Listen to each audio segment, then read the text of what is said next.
Direct selling industry का future क्या है, इस बिजनेस की सच्चाई क्या है, लोग इस बिजनेस के बारे में बताने से क्यों कतराते हैं, लोग इस बिजनेस में काम करना क्यों नहीं चाहते हैं, क्यों डायरेक्ट सेलिंग बिजनेस में इतनी नेगेटिविटी है, क्या है इसकी वजह। डायरेक्ट सेलिंग बिजनेस आने वाले वक्त का सबसे बड़ा बिजनेस है। क्यों? अगर आज आप दूसरी कंट्रीज को देखें, जो कंट्रीज आज डेवलप्ड है, उन सभी कंट्रीज के अंदर डायरेक्ट सेलिंग बिजनेस का बहुत ज़्यादा प्रायोरिटीज दी जाती है, क्योंकि डायरेक्ट सेलिंग बिजनेस लोगों का बिजनेस है और जब तक दुनिया में लोग रहेंगे तब तक ये बिजनेस चलता रहेगा, क्योंकि ये बिजनेस लोगों पर डिपेंडेड है। जब तक लोग खाते रहेंगे, नहाते रहेंगे, कपड़ा पहनते रहेंगे, तब तक ये बिजनेस आपका चलता रहेगा।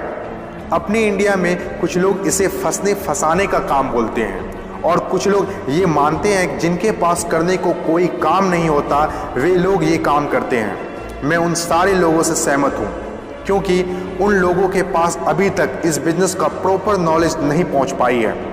ये हम लोगों की जिम्मेदारी है कि इतनी पावरफुल और ब्यूटीफुल इंडस्ट्री के बारे में लोगों को समझाएं। दुनिया में कुछ ऐसे भी काम होते हैं जो लोगों को आसानी से समझ में नहीं आते हैं। एक छोटा सा एग्जांपल देता हूं। हम लोग दिन भर फेसबुक, व्हाट्सएप और यूट्यूब कितना यूज़ करते हैं और इसके लिए आपसे एक भी पैसा नहीं लिया जाता है। तो जरा सोचिए उनकी कमाई कैसे होती होगी, जबकि फेसबुक दुनिया के टॉप 10 बिजनेस में आता है कमाई के मामले में। कुछ लोग सोचते हैं अगर फेसबुक जब हमसे पैसा नहीं लेता है तो कमाता कैसे होगा। कुछ लोग सोचते हैं पता नहीं कमाता भी होगा कि नहीं। कुछ लोग कहते हैं जो डाटा हम लोग यूज़ करते हैं उससे कमाता है। डाटा का पैसा सिम वाले को जाता है, जिसका सिम हम लोग यूज़ करते हैं, चाहे वो एयरटेल हो या जियो हो। ना तो जानते हैं और ना ही जानना चाहते हैं कि कमाई आखिर कैसे होती है। दोस्तों, सबसे पहले आपके लिए ये जानना जरूरी है कि कोई भी इंडस्ट्री कैसे चलती है और कैसे बनती है। किसी भी नई इंडस्ट्री को चलने के लिए 4 फेज से गुजरना होता है। पहला जो फेज होता है वो होता है नेगेटिव फेज, और आज direct selling industry negative phase में है। ये फेज हर नई इंडस्ट्री को झेलना ही पड़ता है। जब भी मार्केट में नया बिजनेस आता है तो लोग पहले उसे ठीक से समझ नहीं पाते हैं और अनदेखा कर देते हैं। जैसे बैंकिंग सेक्टर के साथ हुआ, इंश्योरेंस सेक्टर के साथ हुआ, टेलीकॉम इंडस्ट्री के साथ हुआ। पहले ना तो लोग बैंक में पैसा जमा करते थे और ना ही इंश्योरेंस लेते थे, क्योंकि इंडस्ट्री नई थी, लोग डरते थे, किसी पर भरोसा नहीं था। लेकिन आज देखिए, यही इंडस्ट्री है जिसके बिना किसी राज्यों की कल्पना करना असंभव है। जब नई नई प्लास्टिक इंडस्ट्री स्टार्ट हुआ तो 95% लोगों ने इनकार कर दिया, ये कहकर कि यह पॉसिबल नहीं है। लेकिन उस वक्त भी 5% लोगों को विश्वास था और आज वही 5% लोग दुनिया में आगे हैं। आज हर चीज़ प्लास्टिक का है, जग हो या बाल्टी, कुर्सी हो या टेबल, खिलौना हो या फ्रेम, यहाँ तक कि डोर भी अब प्लास्टिक के हैं, जो आज से 20 साल पहले किसी ने सोचा भी नहीं था। आज direct selling business negative phase में है, इसीलिए इतनी सारी नेगेटिविटी है।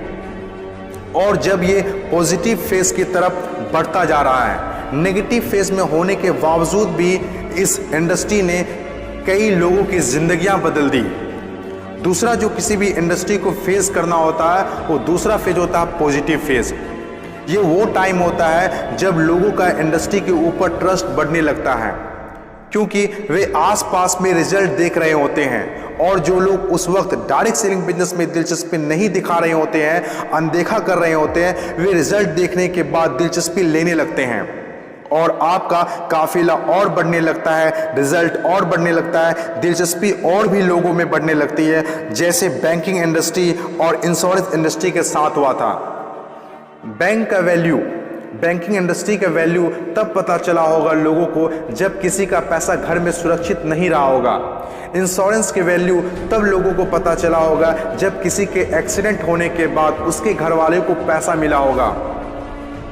तीसरी जो किसी भी इंडस्ट्री का फेज होता है वो होता है ग्रोथ फेज।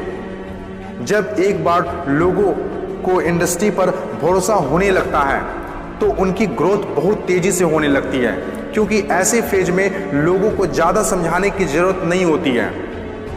और जब तक कोई कंपनी ग्रोथ फेज में नहीं आती है तब तक लोग उसके साथ जुड़ना पसंद नहीं करते हैं और जैसे कंपनी ग्रोथ फेज में एंटर करती है तो लोग उसके साथ ऑटोमेटिक जुड़ना और काम करना स्टार्ट कर देते हैं।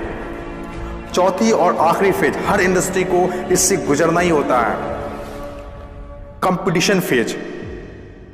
हर एक इंडस्ट्री के अंदर एक वक्त ऐसा आता है जब कंपटीशन बढ़ने लगता है। इंडस्ट्री और कंपनीज की ग्रोथ को देखकर ज़्यादातर लोग कंपनी के साथ जुड़ना और काम करना शुरू कर देते हैं।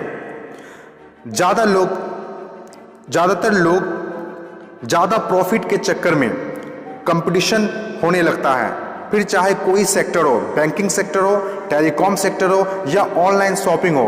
आज के टाइम पर हर सेक्टर में हाई लेवल कंपटीशन है। ये टाइम हम सब के लिए बेस्ट टाइम है इस इंडस्ट्री को जानने के लिए, समझने के लिए और इसे करने के लिए।